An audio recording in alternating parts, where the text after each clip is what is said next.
Ionic radius, तो कुछ topics रह गई थी छोटी छोटी, उसको कर लेते हैं। तो सबसे पहली बात, आयनिक रेडियस क्या होता है? What is ionic radius? जैसे हमने पढ़ा था एटॉमिक रेडियस में, व्हाट इज एटॉमिक रेडियस, कि what is the distance between nucleus and valence electron atom. तो उसी डेफिनेशन में अगर आप आयन लिख देंगे तो आयनिक रेडियस हो जाएगा, यानी सिंपली इसकी जो डेफिनेशन होगी वो क्या होगी, the distance between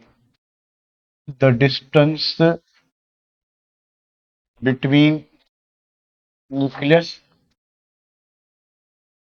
and valence electron of an ion, valence electron of an ion.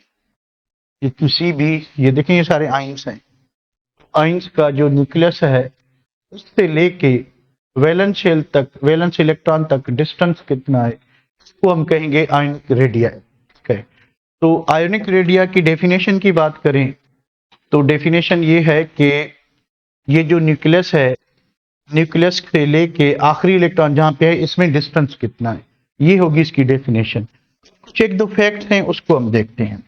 पहली बात कि आयन कहते किसको हैं? आयन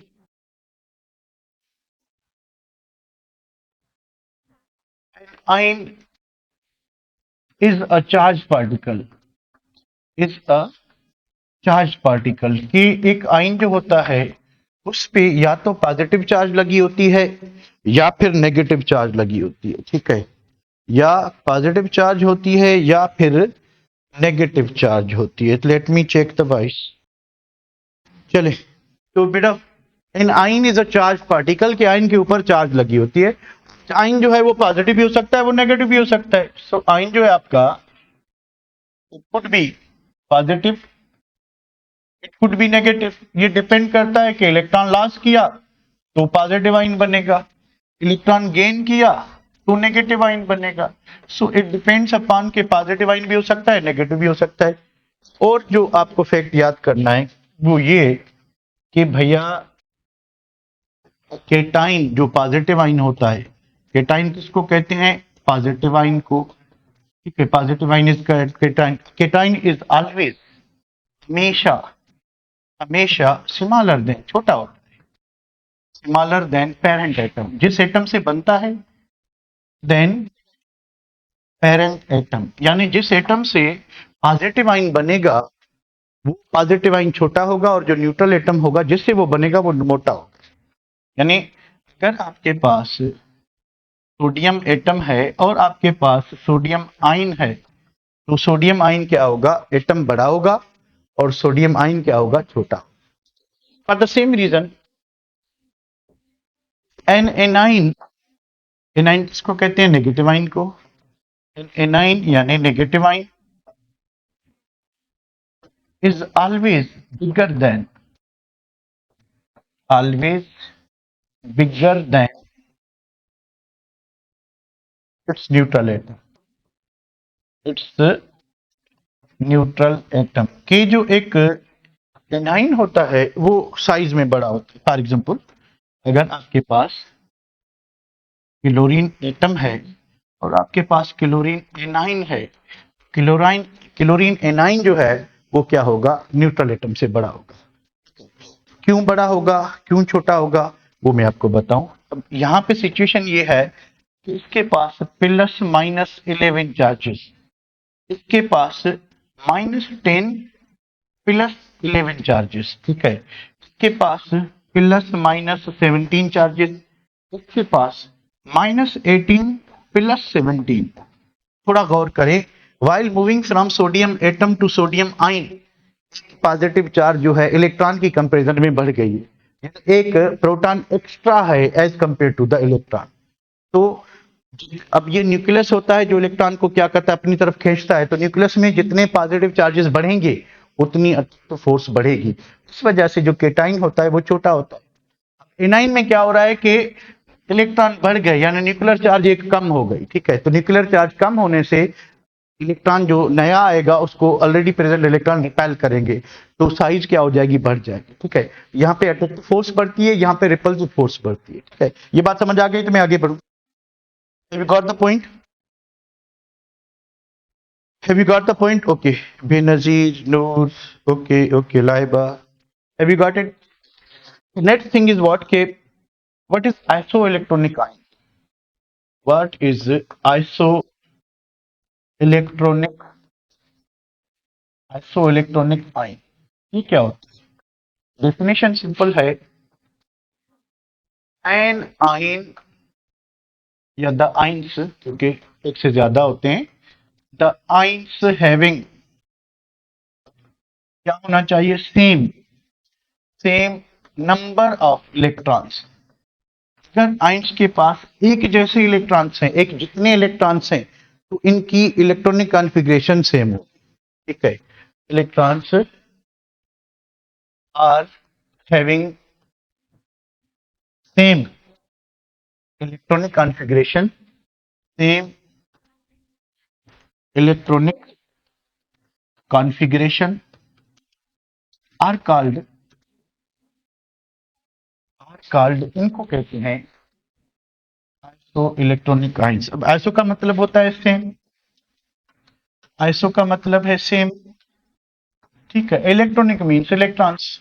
तो अगर इलेक्ट्रॉन्स एक जितने हो गए आइंस के पास, तो फिर क्या होगा, उनकी इलेक्ट्रॉनिक कॉन्फ़िगरेशन सेम होगी, और इस चीज को हम कहते हैं आइसो इलेक्ट्रॉनिक आइंस। तो आइसो इलेक्ट्रॉनिक आइंस जो है आपके पास, ये कायोनिक भी हो सकते हैं, पॉजिटिव आयन वाले, पॉजिटिव चार्ज वाले, एनायनिक भी हो सकते हैं। तो दोनों में जो आयनिक रेडियस का जो वेरिएशन है, जो वो थोड़ी चेंज होती है, तो इसको देख लेते हैं।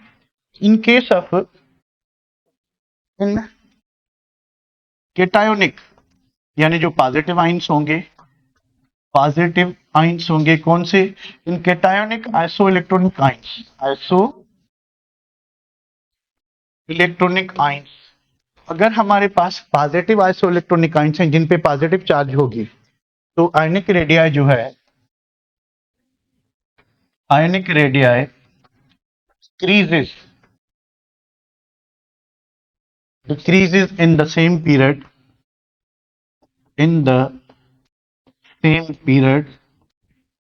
as number of positive charges increase, number of positive charges increase।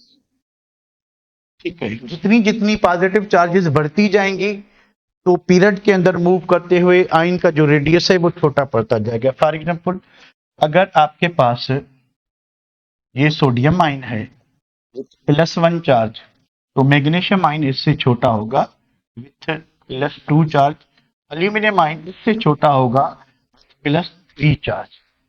Difference क्या है, डिफरेंस न्यूक्लियर चार्ज का है। तो अगर आप यहाँ पे गौर करेंगे तो आपको दिखाई देगा कि -10 चार्जेस, -10 चार्जेस, -10, क्योंकि ये आइसो इलेक्ट्रॉनिक आइंस हैं, तो इनके पास इलेक्ट्रॉन्स एक जैसे हैं, एक जितने हैं, तो सबकी कॉन्फ़िगरेशन क्या होगी, 1s2, 2s2, 2p6।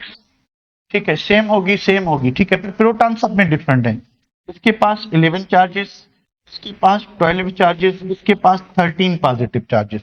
इसके इलेक्ट्रॉन सेम है, पर न्यूक्लियस में प्रोटॉन बढ़ रहे हैं, तो इलेक्ट्रॉन्स पे जो अट्रैक्टिव फोर्स है वो क्या होती जाएगी, बढ़ती जाएगी। तो while moving from sodium two aluminium, जैसे जैसे मैग्नीट्यूड ऑफ पॉजिटिव चार्ज बढ़ता जाएगा, तो न्यूक्लियस पे पॉजिटिव चार्जेस बढ़ रही हैं, आयनिक रेडियस क्या होगा, कम होगा। ठीक है, फॉर द सेम रीजन अगर आपके पास नेगेटिव आयन है, तो फिर सीक्वेंस जो है वो रिवर्स में हो जाएगा। सीक्वेंस क्या होगा, रिवर्स में होगा। तो थोड़ा उसको देख लेते हैं।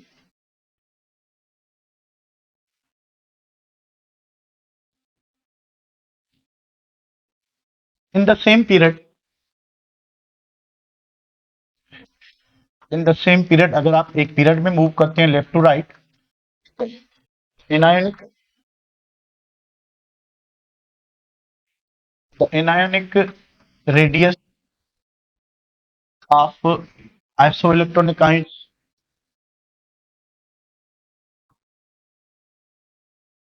Isoelectronic ions decreases as number of negative charges, fill in the blank, क्या लिखूं? इंक्रीज या डिक्रीज? इंक्रीज लिखूं कि डिक्रीज लिखूं, क्या लिखूं? क्या बात बेटा? इंक्रीज के डिक्रीज? डिक्रीजेस, ठीक है। जैसे जैसे नेगेटिव चार्जेस डिक्रीज होंगी तो जो इनायनिक रेडियस है, आयनिक रेडियस, वो कम होता जाएगा। इसका मतलब ये है कि कार्बाइड आयन विथ -4 चार्जेस बड़ा होगा, नाइट्राइड आयन विथ -3 चार्जेस ये बड़ा होगा, विथ ऑक्साइड -2 ये बड़ा होगा, with chloride -1।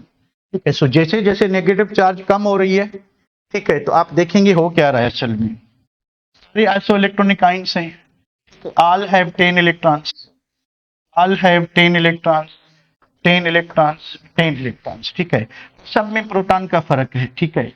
6 positive charges, 7 positive charges, 8 positive charges, 9 positive charges. Again we know that तो जैसे जैसे न्यूक्लियर चार्ज बढ़ती जाएगी, इलेक्ट्रॉन तो एक जैसे हैं, तो न्यूक्लियस की अट्रैक्टिव फोर्स क्या होगा? बढ़ती जाएगी, तो रेडियस क्या होता जाएगा? कम होता जाएगा। यानी अगर आप लेफ्ट टू राइट मूव करते हैं, लेफ्ट टू राइट, तो रेडियस क्या होगा? डिक्रीज होगा। अगर आप राइट टू लेफ्ट मूव करते हो, राइट टू लेफ्ट, ठीक है, तो फिर क्या होगा? रेडियस इंक्रीज होगा। रेडियस इंक्रीज होने के साथ साथ मैग्नीट्यूड ऑफ चार्ज भी बढ़ेगा। रेडियस क्या होगा? इंक्रीज। कौन सा रेडियस? आयनिक। ठीक है, ये बात भी क्लियर है बेटा? कोई प्रॉब्लम? यहां तक क्लियर है? Any problem guys? Any problem? Okay, चलिए इसके बाद वापस आते हैं इधर, स्ट्रेंथ को फॉलो करते हैं, ठीक है। तो आप नोट करें, ये तो हमने बात की पीरियड की, तो ग्रुप के अंदर क्या होता है? ग्रुप के अंदर पॉजिटिव चार्जेस सेम होंगे, ये सारे क्या बनेंगे? +1 +1, ठीक है। ये सारे 1A ग्रुप वाले +1, ये +2 चार्ज बनाएंगे, ठीक है, तो +2 आइन बनाएंगे। तो ग्रुप के अंदर क्योंकि शेल्स बढ़ते जाते हैं, तो आप देखें कि आयनिक रेडियस क्या होगा? बढ़ता जाएगा। यानी इन the same group, in the same group, same group क्या होगा कि ionic radius increases down the group, down the group. यानी जैसे जैसे जैसे जैसे आपका ग्रुप के अंदर क्या होता है कि आप एक एलिमेंट से दूसरे एलिमेंट जाते हो, तो पीरियड बढ़ जाता है, शेल बढ़ जाता है। इस वजह से क्या होगा कि ग्रुप के अंदर आयनिक रेडियस बढ़ता जाएगा, ठीक है। फिर अगर आप 1A के किसी भी आयन को 2A ग्रुप के सेम पीरियड में कंपेयर करेंगे, तो 2A वाला छोटा होगा, क्योंकि उसकी न्यूक्लियर चार्ज ज्यादा होगी, उसके ऊपर चार्ज ज्यादा होगी, पॉजिटिव चार्ज ज्यादा होगी, ठीक है। यहाँ पे देखिए कुछ कंपेरिजन है, ठीक है। स्कैंडियम, कैल्शियम 2 से छोटा है स्कैंडियम 3, स्कैंडियम 3 से टाइटेनियम 3, इससे +5 वाला छोटा है। फिर देखें ये जैसे ही +3 चार्ज, +3 और +5 में जाहिर है कौन छोटा होगा? 5 वाला। तो मैंगनीज 2 इससे बड़ा है क्योंकि इसका ऑक्सीडेशन +2 है, ठीक है। तो ये देखें, ये जो अंदर लाइन है, आपको में भी दिखाई दे रही कि नहीं? एक अंदर लाइन है, एक बाहर है। अंदर ये छोटा वाला कौन सा होगा? कहां पर +1 होगा कि +2 होगा? छोटा वाला कौन सा होगा? +2 होगा। यानी जितनी पॉजिटिव चार्जेस ज्यादा होंगी, साइज बड़ी होगी, ठीक है, साइज सॉरी छोटी होगी। और जितनी नेगेटिव चार्जेस, ये देखिए अभी हमने देखा कि नाइट्रोजन पे -3, अगर इधर कार्बन होता, कार्बन और ज्यादा बड़ा होता, कार्बन पे -4 चार्ज होती। तो भाई जैसे जैसे पीरियड में नेगेटिव चार्ज कम हो रही है, आयनिक रेडियस कम हो रहा है। जैसे जैसे आप ऊपर से नीचे आएंगे, आयनिक रेडियस क्या होगा? इंक्रीज होगा। तो ग्रुप में सिंपल सी बात है, आयनिक रेडियस क्या होता है? टॉप टू बॉटम इंक्रीज होता है। पीरियड में देखना यह है कि एलिमेंट इलेक्ट्रॉन लॉस कर रहा है कि गेन कर रहा है। अगर लॉस कर रहा है कंटिन्यूअसली, एक से ज्यादा, एक इलेक्ट्रॉन लॉस किया, एक ने 2 किया, दूसरे ने 3 किया, तो 3 वाला छोटा होगा, एक वाला बड़ा होगा। अगर गेन कर रहा है, तो जितने ज्यादा गेन करेगा उतनी ज्यादा साइज बड़ी होगी, ठीक है। तो यहाँ ये एक इलेक्ट्रॉन गेन करता है तो इसकी साइज छोटी है, 2 गेन करने से और बढ़ गया, 3 गेन करने से 3 न्यूक्लियर चार्ज कम हो गए, 3 इलेक्ट्रॉन ज्यादा हो गए। ये बात समझ आ गई बेटा? इसको बढ़ाएं आगे, या कोई क्वेश्चन है पूछ लें? Any question? ओके।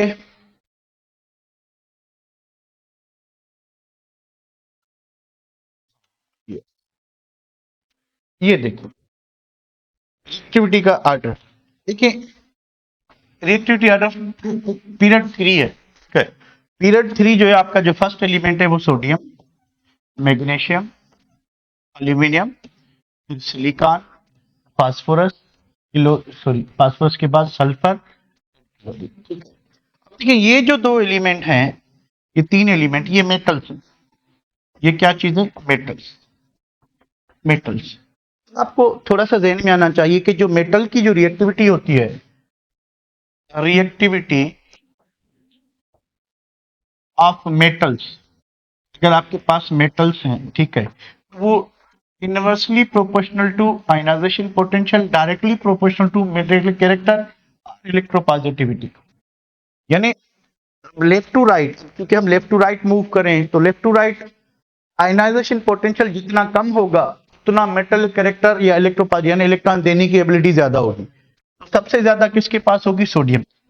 यानी सोडियम यहाँ पे क्या होगा? मोस्ट रिएक्टिव होगा, ठीक है। कि मेटल ये तीन है तो एल्यूमिनियम क्या होगा? इनकी कंपैरिजन में क्या होगा?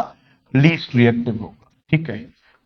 फिर ये नॉन मेटल है, सॉरी ये वो है मेटलाइड है, की कम से कम रिएक्टिविटी होगी, ठीक है।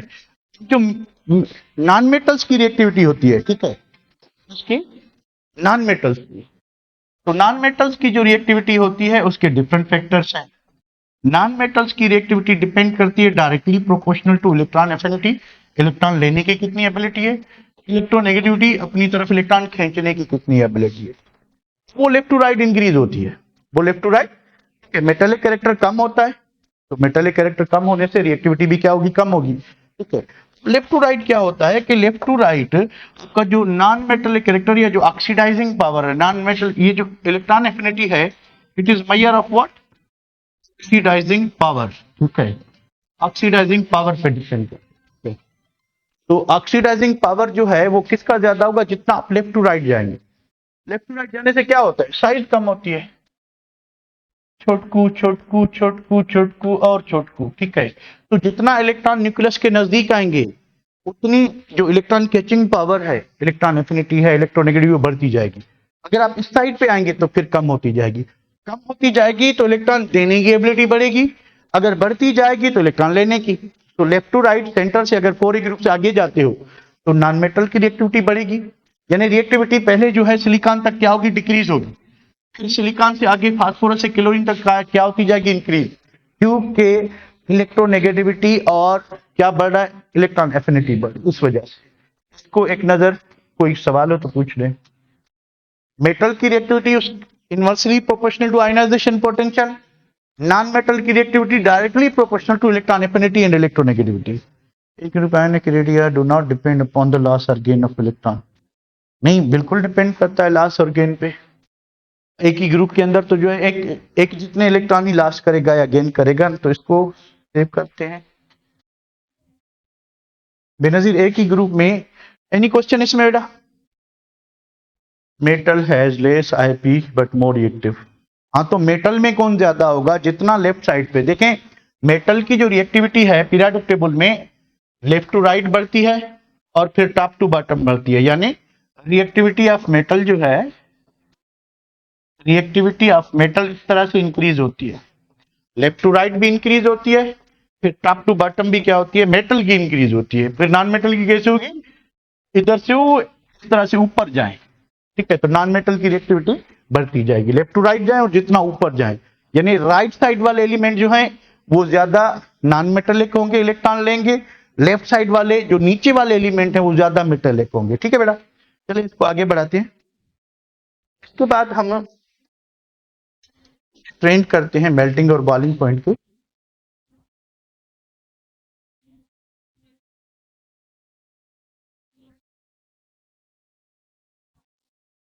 पहले इसको देखते हैं। तो melting and boiling, boiling points, melting point already हम कर चुके हैं, बॉइलिंग पॉइंट रहता था boiling point of third period. यही एलिमेंट ये जो हमने किए थे, ठीक है, वो जरा आगे बढ़ाते हैं। अगेन बात करते हैं किसकी? बॉइलिंग पॉइंट की। तो boiling points of elements of three group, elements of 3A group, 3A group. चलो भाई, तो थर्ड पीरियड का जो फर्स्ट एलिमेंट है वो कौन है? Sodium. Sodium, magnesium, aluminium, silicon, phosphorus, उसके बाद सल्फर, उसके बाद क्लोरीन, उसके बाद आर्गन। तो यहां से शुरू करते हैं। ये तीन एलिमेंट मेटल्स हैं। तीन एलिमेंट्स क्या हैं? मेटल्स। इनके अंदर बॉन्ड कौन होगा? Metallic bond. इनके अंदर जो बॉन्ड होगा वो मेटेलिक बॉन्ड होगा। और मेटेलिक बॉन्ड की जो स्ट्रेंथ है वो डायरेक्टली प्रोपोर्शनल होती है किसके? Inversely proportional to size and directly proportional to number of free electron, number of free electron. ठीक है। तो अगर साइज की बात करें, इनवर्सली प्रोपोर्शनल, बड़े से बड़ा सोडियम होगा, उससे छोटा मैग्नीशियम, उससे छोटा एल्यूमिनियम। तो साइज से इनवर्सली प्रोपोर्शनल तो मेटेलिक बॉन्ड किस में स्ट्रांग होगा? एल्यूमिनियम। अच्छा, फ्री इलेक्ट्रॉन की बात करें तो इसके पास एक, इसके पास दो, इसके पास तीन। तो फ्री इलेक्ट्रॉन पे डायरेक्टली प्रोपोर्शनलिटी। अगेन आपका मेटेलिक बॉन्ड कहां से स्ट्रांग होगा? सोडियम से लेके एल्यूमिनियम तक। तो आप देखेंगे कि मेटल, ये जो बॉइलिंग पॉइंट है, ठीक है, वो while moving from sodium two aluminium, boiling point जो है वो इंक्रीज होगी। ठीक है, क्या होगी? इंक्रीज। ये तीनों मेटल्स हैं। मेटल्स में कौन सा bond? Metallic bond. Metallic bond की स्ट्रेंथ जो है ये दो फैक्टर पे डिपेंड करती है। साइज छोटी होनी चाहिए, एल्यूमिनियम सबसे छोटा तो सबसे strong metallic bond. Free electron ज्यादा हो तो एल्यूमिनियम के पास तीन फ्री इलेक्ट्रॉन, अगेन वो ज्यादा क्या होगा? उसका मेटेलिक बॉन्ड स्ट्रांग होगा। सिलिकॉन की इस पीरियड में हाईएस्ट है। हाईएस्ट बॉइलिंग पॉइंट किसकी है? सिलिकॉन की। क्यों है? क्योंकि ये ज्याट मॉलिक्यूल बनाता है। ज्याट मॉलिक्यूल मतलब क्या हुआ? इसमें नेटवर्क ऑफ कोवेलेंट बॉन्ड होता है, यानी इसकी जो कोहेसिव फोर्स है, कोवेलेंट बॉन्ड होता है। ठीक है, इसकी जो कोहेसिव फोर्स है, जो अट्रैक्टिव फोर्स है, जो सिलिकॉन दूसरे सिलिकॉन से जुड़ा हुआ होता है, वो थ्रू कोवेलेंट बॉन्ड। इसमें मेटेलिक बॉन्ड है। अब इनकी बात करें, इनकी जो बॉइलिंग पॉइंट है, ठीक है, इनकी कंपैरिजन में इसकी क्या होगी? हाईएस्ट। ठीक है, इसकी हाईएस्ट क्यों होगी वो भी मैं आपको बताता हूँ। ठीक है, तो यहाँ पे देखें सल्फर, ये सारे जो मॉलिक्यूल्स हैं ये नॉन पोलर हैं। कौन से मॉलिक्यूल्स हैं?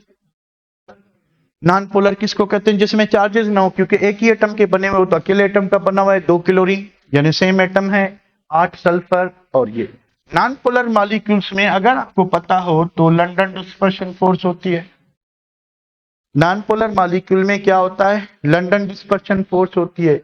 And the strength of London dispersion force depends upon the molecular size and molecular mass. तो जो लंडन डिस्पर्शन फोर्स कितनी मजबूत होगी वो डिपेंड करता है कि मॉलिक्यूल की साइज, जितना मॉलिक्यूल बड़ा होगा उतनी लंडन डिस्पर्शन फोर्स ज्यादा होगी। ठीक है, इसका जो वेट है वो है कितना? 124 एमयू। इसका है 256 एमयू। इसका है 71 एमयू। इसका है 40 एमयू। तो आप वेट के बेसिस पे बता सकते हैं सबसे ज्यादा बॉइलिंग पॉइंट किसकी होनी चाहिए? सल्फर की, कि इसका वेट सबसे ज्यादा है। S8 मॉलिक्यूल बनाता है, ये P4 मॉलिक्यूल बनाता है, ये 2 क्लोरीन और ये एक आर्गन। ठीक है, तो सबसे ज्यादा मेल्टिंग पॉइंट किस, सॉरी बॉइलिंग पॉइंट किसकी होगी? सल्फर की। उसके बाद किसकी होगी? फास्फोरस।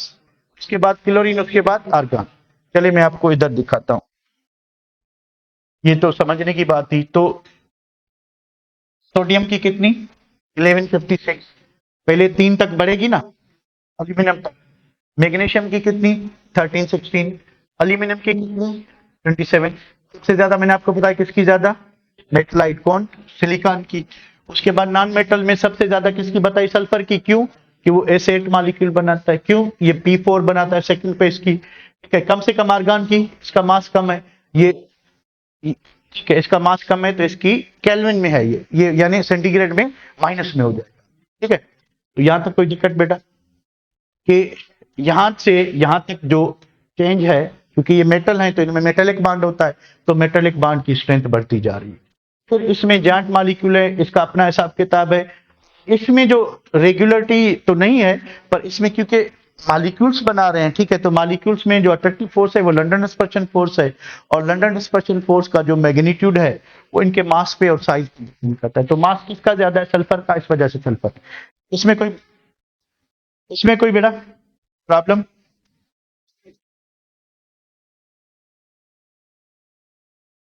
इसमें कोई प्रॉब्लम?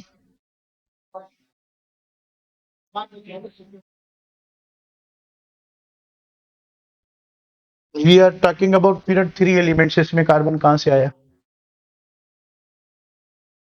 पीरियड 3 एलिमेंट, सारे एलिमेंट पीरियड 3 के हैं। डायमंड की पूरी पीरियोडिक टेबल में मेल्टिंग पॉइंट ज्यादा है, टंगस्टन की पूरी पीरियोडिक टेबल में बॉइलिंग पॉइंट। चलें इसको हटाते हैं। Pressure and melting point. Pressure का इफेक्ट नॉर्मली तो नहीं होता, पर ऐसे लिक्विड जो अपनी मेल्टिंग पॉइंट पे एक्सपेंड होते हैं, उनकी मेल्टिंग पॉइंट बढ़ जाती है अगर थोड़ा सा प्रेशर बढ़ा ले। थोड़ा सा नहीं बल्कि बहुत ज्यादा। नहीं, नॉर्मली मेल्टिंग पॉइंट पे इतना ज्यादा इफेक्ट नहीं होता, बिकॉज वी नो दैट कि प्रेशर का इफेक्ट जो ज्यादा होता है वो गैसेस पे होता है। पर अगर आपके पास ऐसा लिक्विड, ऐसा सॉलिड है जो मेल्ट होने पे उसका बहुत ज्यादा वॉल्यूम इंक्रीज हो जाता है, तो जितना प्रेशर बढ़ाएंगे उतनी उसकी मेल्टिंग पॉइंट ज्यादा होती है। और कुछ बेटा? हसनैन, अभी मैं आपके एमसीक्यूज के जवाब इधर दूं बेटा, ग्रुप में भेज दिया। पढ़ने के वक्त अभी मैं तुझे क्या बताऊं बच्चा, इधर देखते हैं। तो अब देखें 1A ग्रुप, 2A ग्रुप और 3A ग्रुप में बॉइलिंग पॉइंट का ट्रेंड क्या होगा। अब देखिए इसमें मेटालिक बॉन्ड है, ठीक है, और जो 1A ग्रुप के एलिमेंट है, इन सब की जो फ्री इलेक्ट्रॉन है वो सबके पास कितना होता है? एक होता है। तो मेटालिक बॉन्ड की स्ट्रेंथ पे डिपेंड करेगी, क्योंकि फ्री इलेक्ट्रॉन तो सेम है। तो ग्रुप में मेटालिक बॉन्ड की स्ट्रेंथ सिर्फ और सिर्फ साइज पे डिपेंड करेगी, और टॉप टू बॉटम साइज क्या होती जाएगी? बढ़ती जाएगी। तो मेटालिक बॉन्ड क्या होता जाएगा? कमजोर होता जाएगा। कमजोर होता जाएगा तो आपको बॉइलिंग पॉइंट गिरती हुई दिखाई देगी। देखें 1342, 883, 75, 688, ठीक है। तो बॉइलिंग पॉइंट 1A ग्रुप की यहां तक डिक्रीज हो रही है, फिर बेरियम आता है, सेकंड ग्रुप का एलिमेंट। फिर क्या होगा? आप हमने मेल्टिंग पॉइंट में पढ़ा था, क्या पढ़ा था कि मैग्नीशियम जो है उसकी मेल्टिंग पॉइंट पूरे ग्रुप में कम होती है, उसकी बॉइलिंग पॉइंट भी कम है। बॉइलिंग पॉइंट भी कम है, ठीक है। तो ये एक एक्सेप्शनल केस है। कौन सा? मैग्नीशियम। इसके बाद क्या है कि कैल्शियम, कैल्शियम उसके बाद ये, तो आप देखें कि बेरियम की फिर बढ़ रही है, ठीक है। उसके बाद अगर तीसरे ग्रुप में आते हैं आप, तो रेगुलरली जो है बोरान नेटवर्क सॉलिड है, तो बोरान की जो देखें बहुत ज्यादा है, बॉइलिंग पॉइंट 4000 डिग्री सेंटीग्रेड है। बाकियों की आप देखें कि एल्यूमिनियम, उसके बाद गैलियम, इंडियम, थेलियम, तो ये सारे मेटल्स हैं, इसको बोरान को छोड़ के। तो मेटल्स की जो बॉइलिंग पॉइंट है या मेल्टिंग पॉइंट, एक चीज ध्यान में रखें, पास बॉइलिंग पॉइंट हो या melting point, boiling point and melting point is measure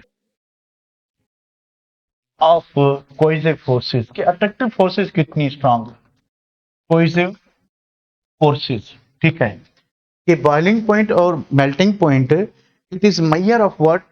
cohesive force। अब देखें cohesive force what? cohesive force means force, forces जितनी ये स्ट्रांग होंगी, जितनी ये वीक होंगी, तो मेजर ऑफ कोई फोर्सेस जितनी स्ट्रांग होंगी उतनी मेल्टिंग और बॉइलिंग पॉइंट क्या होगी? हाई होगी। स्ट्रांग अगर कोई फोर्सेस हैं तो सब्सटेंस की high melting point and boiling point होगी, ठीक है। अगर वीक है तो फिर low melting point and boiling point होगी। यानी ये जो मेल्टिंग पॉइंट और बॉइलिंग पॉइंट है ये फिजिकल प्रॉपर्टीज हैं, they entirely depend upon what force. उसके बाद फिर सपोर्टिंग फैक्टर्स हैं, क्रिस्टल की स्ट्रक्चर कैसी है, क्रिस्टल का शेप कैसा है, अरेंजमेंट ऑफ पार्टिकल्स कैसे हैं, वो सेकेंडरी इश्यूज हैं। पर फर्स्ट प्राइमरी फैक्टर है अट्रैक्टिव फोर्स, ठीक है। नॉर्मली अगर आप अगर यानी एलिमेंट को छोड़ के बात करेंगे तो जो कोवेलेंट नेटवर्क सॉलिड होती हैं, ठीक है, इनकी मेल्टिंग और बॉइलिंग पॉइंट ज्यादा होगी आयनिक से, आयनिक की ज्यादा होगी मेटेलिक से, ठीक है, मेटेलिक की ज्यादा होगी फिर वेंडर वाल फोर्सेस, यानी जो मालिक्यूल्स होते हैं, तो मालिक्यूल्स की मेल्टिंग और बॉइलिंग पॉइंट क्या होती हैं, बहुत ही कम हो। तो this trend is not for the elements, क्योंकि एलिमेंट आयोनिक नहीं होते। This trend is for all type of substance, कि अगर आपके पास कोवलेंट नेटवर्क सॉलिड है such as diamond, graphite, boron, silicon carbide वगैरह, उनकी बॉइलिंग पॉइंट आयोनिक कंपाउंड से ज्यादा होती है जनरली। ठीक है, और आयोनिक की मेटेलिक से ज्यादा होगी। ठीक है, तो मुझे बताएं, अगर आपके पास एक सिंपल सा क्वेश्चन है, which one of the following is not a true chemical bond, कि नीचे दिए गए बॉन्ड में कौन सा बॉन्ड ट्रू केमिकल बॉन्ड नहीं है? Hydrogen bond, B metallic bond, C dative bond, D more than one, more than one choice. इसमें एक जवाब सही है, आराम से सोच के बताएं इसमें क्या ऑप्शन होगा। तो जी डेटिव बॉन्ड का पता नहीं, कोऑर्डिनेट कोवेलेंट बॉन्ड को कहते हैं बेटा, coordinate covalent bond is also called dative bond, should be the answer. चलें, आपकी आसानी की खातिर एक ऑप्शन और बदल, नन ऑफ दीज, कोई सही नहीं है, सारे गलत है, सारों ही गलत।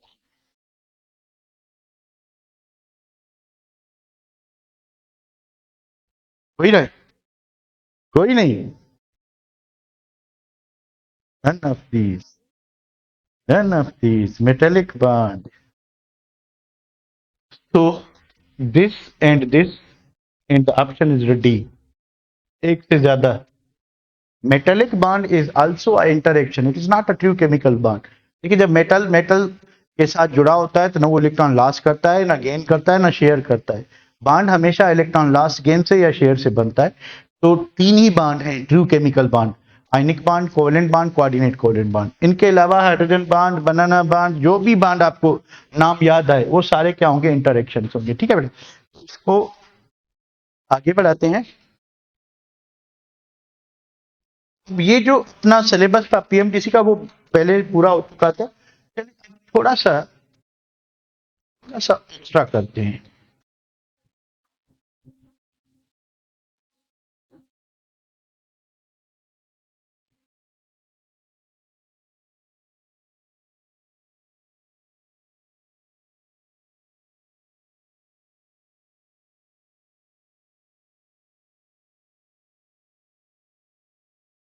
हाँ, इसको जरा कर, strength of halogens as oxidising agent. देखिए, halogens halogens strong oxidising agent होते हैं, यानी they have high ability to accept electron from the metals and other elements. ठीक है, तो सबसे ज्यादा जो मोस्ट रिएक्टिव एलिमेंट है वो कौन सा है? फ्लोरीन, मॉलिक्यूलर स्टेट में। अगर आप बांध तोड़ के फिर कंपेरिजन करते हो, फिर क्लोरीन ज्यादा हो जाएगा, क्योंकि क्लोरीन की जो इलेक्ट्रॉन एफिनिटी है वो फ्लोरीन से ज्यादा है, पर इसका बांड वीक होता है। Fluorine fluorine covalent bond easily break हो जाता है, क्लोरीन क्लोरीन बांड जो है वो थोड़ा टफ होता है। ठीक है, उसके लिए ज्यादा एनर्जी चाहिए। तो अगर मॉलिक्यूलर स्टेट में है तो ये ज्यादा होगा, अगर एटॉमिक स्टेट में है तो फिर आपका ये ऑर्डर बनेगा, ब्रोमो 10 आयोडीन। ठीक है, ये दो बातें समझ आ गई। इसका जो बांड है वो वीक है, क्लोरीन का जो कोवेलेंट बांड है वो वीक है, वो जल्दी ब्रेक हो जाता है। ठीक है, इलेक्ट्रॉन एफिनिटी में जो डिफरेंस है वो बहुत ही थोड़ा है। इस वजह से अगर मॉलिक्यूलर स्टेट होगी तो ये ज्यादा रिएक्टिव होगा, एटॉमिक स्टेट होगी तो ये ज्यादा होगा। उसके बाद यानी ऑक्सीडाइजिंग पावर फ्लोरीन का ज्यादा होगा, ओवरऑल अगर देखें तो फ्लोरीन का ज्यादा होगा। उसके बाद है कि halide ion as a reducing agent, जब ये किसी और से इलेक्ट्रॉन गेन करते हैं तो इनके ऊपर क्या लगती है? Negative charge. ठीक है, तो नेगेटिव चार्ज जब लगती है तो आयोडाइड आयन सबसे बड़ा होता है, उसके बाद ब्रोमाइड आयन, उसके बाद क्लोराइड, उसके बाद फ्लोराइड। देखिए, के ऊपर नेगेटिव चार्ज है, नेगेटिव चार्ज यानी इलेक्ट्रॉन, इसका न्यूक्लियस, नेगेटिव चार्ज इसका न्यूक्लियस, नेगेटिव चार्ज इसका न्यूक्लियस, नेगेटिव चार्ज। ये क्या है? Iodide ion. ये क्या है? Bromide ion. ये क्या है? फ्लोराइड। और ये क्या है? फ्लोराइड। मुझे ये बताएं कि इन्होंने जो एक्स्ट्रा इलेक्ट्रॉन लिया है किसी से भी, तो टाइटली बाउंड इलेक्ट्रॉन किसका होगा? आयोडीन का या फ्लोरीन का? फ्लोरीन का ज्यादा होगा, ठीक है। तो जब देने की बारी आएगी तो सबसे जल्दी कौन करेगा? आयोडाइड, उसके बाद ब्रोमाइड, उसके बाद फ्लोराइड और क्लोराइड। इसका मतलब क्या हुआ कि ये जो फ्लोरीन है, ठीक है, किसी भी साल्ट से इन सारों को क्या कर सकता है? डिस्प्लेस यानी निकाल सकता है, डिस्प्लेस कर सकता है। देखें, एक दो मैं आपको प्रैक्टिस करवा लूं कि फ्लोराइड आयन, क्योंकि ये सबसे पावरफुल ऑक्सीडाइजिंग एजेंट है, तो फ्लोरीन जो है कैन डिस्प्लेस कौन कौन? Chloride ion, bromide ion and iodide ions from their salts, from their salts. कि अगर इन कंपाउंड का कोई भी साल्ट है आपके पास, मान लें आपके पास 2NaCl है, आपके पास 2NaBr है, आपके पास 2Na सोडियम आयोडाइड है, ठीक है। अगर आप इसको फ्लोरीन से रिएक्ट कराएंगे तो फ्लोरीन इन सब आयंस को रिप्लेस कर सकता है। फ्लोरीन इन सब को रिप्लेस कर सकता है क्योंकि इसका ऑक्सीडाइजिंग पावर क्या है? ज्यादा। ब्रोमाइड को, क्लोराइड को, आयोडाइड को, ठीक है। प्रोडक्ट क्या बनेगी? प्रोडक्ट बनेगी 2NaF प्लस कौन है? Chlorine, chlorine. 2NaBr, 2NaF sorry, plus bromine, 2NaF plus. तो फ्लोरीन इन तीनों को रिप्लेस कर सकता है, ठीक है, पर none of chlorine, bromine and iodine can displace fluoride ion, can displace fluoride ion from its salts, from its salts। कि अगर आपके पास कोई भी फ्लोराइड है, फॉर एग्जांपल अगर आपके पास भाई सोडियम फ्लोराइड, आप इसको रिएक्ट कराते हो क्लोरीन से, ब्रोमीन से, आयोडीन से, there will be no reaction, reaction नहीं होगा। क्यों? क्योंकि फ्लोरीन सबसे ज्यादा पावरफुल ऑक्सीडाइजिंग एजेंट है, ये उससे कम है, ये तीनों कम है, तो ये उससे नहीं ले सकते, ले सकते हैं, ठीक है। तो अगर आप अदरवाइज देखेंगे, अदरवाइज देखेंगे तो आपको पोजीशन से पता चलेगा। यानी ये जो है ब्रोमीन जो है, ठीक है, ब्रोमीन किसको कर सकता है? इसको, ना इसको, ना इसको। अगर क्लोरीन से कंपेयर कर सकते हैं तो किसको नहीं कर सकता? क्लोरीन। ब्रोमीन को कर सकता है, आयोडीन को, ठीक है। तो मुझे ये बताएं, अगर आपके पास 2NaBr है, ठीक है, आप इसको आयोडीन से रिएक्ट कराते हैं। अगर आपके पास 2NaCl है, ठीक है, आप इसको ब्रोमीन से रिएक्ट कराते हैं, इनमें कौन सा रिएक्शन होगा, कौन सा नहीं होगा? दोनों होंगे या दोनों नहीं होंगे? दोनों होंगे कि दोनों नहीं होंगे?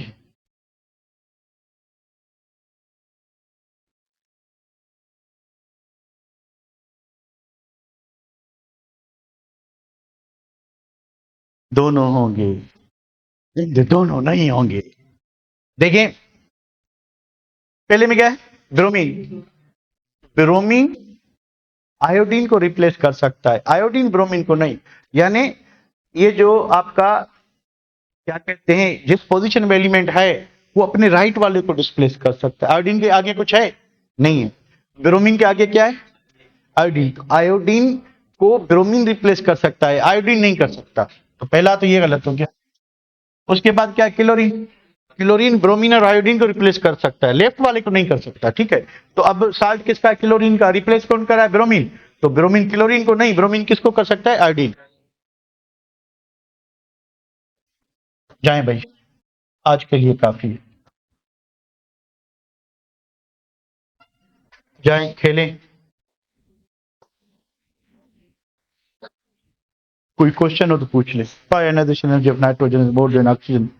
इलेक्ट्रोनेगेटिविटी का ट्रेंड पढ़ा था हमने बेटा जी, हमने बेटा इलेक्ट्रोनेगेटिविटी का ट्रेंड पढ़ा था, सॉरी इसका इलेक्ट्रॉनिक कॉन्फ़िगरेशन का, पीरियड में नाइट्रोजन के पास हाफ फिल्ड ऑर्बिटल होती है, इस वजह से उसकी ऑक्सीजन से ज्यादा होती है। और क्वेश्चन बेटा, नेक्स्ट क्वेश्चन,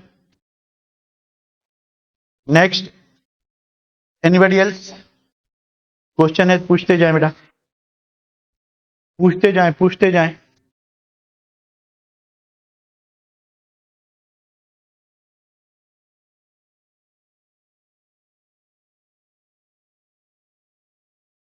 नहीं है तो फिर लीव करते जाएं, अगर नहीं है तो लीव करते जाएं। हाइड्रोजन एनर्जी बेटा सिलेबस में नहीं है। वैसे ये है कि जब भी कोई आयन बनता है सॉल्यूशन में, मान लें कि आपके पास सोडियम आयन बना, ठीक है, सोडियम आयन बना तो वाटर जो है उसकी जो ऑक्सीजन है उस पर पार्शियल नेगेटिव चार्ज होती है, तो वाटर और इस पॉजिटिव चार्ज में एक इंटरेक्शन डेवलप होगी, इससे एनर्जी रिलीज होती है, उसको हाइड्रोजन एनर्जी कहते हैं। आगे के रेडियस का पीरियड में तो बताया भैया आपको पहले, ये वाला पीरियड ही तो था प्यारे बच्चों, ये पीरियड का ट्रेंड था ना, उसके बाद फिर दोबारा ये भी पीरियड का ट्रेंड था। एक मरतबा देख लेना, why chlorine has more electron affinity than fluorine. Chlorine, is it due to electron cloud? जो अब आपने बता दिया। आपका नाम क्या है अमरलाल? अमरलाल बेटा आपका नाम क्या है? तो आपने खुद आंसर बता दिया, क्लोरीन की साइज छोटी होती है, क्लोरीन छोटा होता है और इसके पास आखिरी शेल में 3 लोन पेयर होते हैं, और ये लोन पेयर जो है एक एक जो है अनपेयर्ड इलेक्ट्रॉन होता है। जो नया इलेक्ट्रॉन आता है उसको ये इफेक्टिवली क्या करते हैं, रिपेल करते हैं, छोटी साइज की होने की वजह से इलेक्ट्रॉन क्लाउड नजदीक होते हैं, तो उससे क्या होगा कि इस वजह से क्लोरीन से थोड़ा बड़ा होता है, तो उसके जो इलेक्ट्रॉन पेयर हैं थोड़े थोड़े उनमें स्पेस होता है, तो थोड़ा फर्क है, ज्यादा फर्क नहीं है, बिल्कुल ही थोड़ा फर्क है। ठीक है बेटा, समझ आ गई? बात समझ आ गई बेटा कि वो जो उसकी साइज है फ्लोरीन की वो छोटी होती है, और फ्लोरीन 7वें ग्रुप से बिलोंग करता है, तो उसके पास 3 इलेक्ट्रॉन पेयर होते हैं, लोन पेयर। लोन पेयर ज्यादा जगह घेरते हैं तो वो इनकमिंग इलेक्ट्रॉन को रिपेल ज्यादा करेंगे, आने नहीं देंगे। और कुछ? नेक्स्ट क्वेश्चन या लीव करते जाएं? People don't, if you people don't have any question, leave करते जाएं बेटा, ताकि पता चले कि किसी को कोई क्वेश्चन नहीं।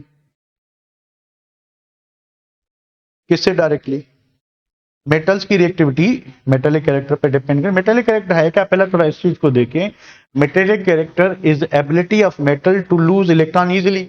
अब जितना इजिली इलेक्ट्रॉन लूज करेगा तो मेटेलिक कैरेक्टर ज्यादा होगा, और कितना जल्दी लूज करेगा ये डिपेंड करता है उसकी आयनाइजेशन एनर्जी पे, इनवर्सली प्रोपोर्शनलिटी है मेटेलिक कैरेक्टर आयनाइजेशन पोटेंशियल की। आयनाइजेशन पोटेंशियल कम होगा थोड़ी एनर्जी पे इलेक्ट्रॉन लास्ट करेगा, जल्दी करेगा, ये चीज है बेटा। और कुछ? तो मैं कह रहा हूं कि कुछ आपको जो है ना, नॉर्मल टेम्परेचर थी, नॉर्मल ऑक्साइड,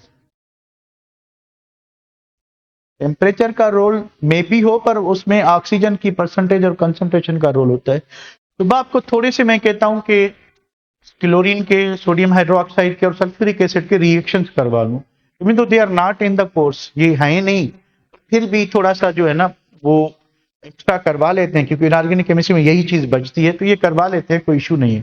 तो मैं सोच रहा हूं कि आपको कल जो है ना क्लोरीन के रिएक्शंस, और उसके बाद सोडियम हाइड्रोक्साइड के रिएक्शंस और सल्फ्यूरिक एसिड, ये तीनों के रिएक्शंस करवा लूं। बाकी फिजिकल प्रॉपर्टीज और आपको जो है ना ये जो आपका है सल्फ्यूरिक एसिड की जो प्रिपरेशन उसका डायग्राम आपको समझा लूंगा। बाकी आप जो फिजिकल प्रॉपर्टीज यूजेज हैं वो खुद कर लेनी, ठीक है बेटा? तो है नहीं वैसे, पर थोड़ा सा आपको आइडिया होना चाहिए फिर भी। Metallic character, metallic bond, metallic character is another thing, metallic bond is another thing. Metallic bond physical properties को गवर्न करता है, और एलिमेंट का जो मेटेलिक कैरेक्टर है उनकी रिएक्टिविटी केमिकल प्रॉपर्टीज को गवर्न करता है। पुष्पा ये दो चीजें डिफरेंट है। और कुछ बेटा? मेटेलिक कैरेक्टर अगेन बता दूं केमिकल प्रॉपर्टीज को रिप्रेजेंट करता है, जितना मेटेलिक ज्यादा उतनी केमिकल रिएक्शंस ज्यादा या तेजी से होंगे, ठीक है? और जो मेटेलिक बॉन्ड है वो physical property such as melting point, boiling point, conductivity वगैरह पे गवर्न करता है। एनीथिंग एल्स बेटा? Anything else?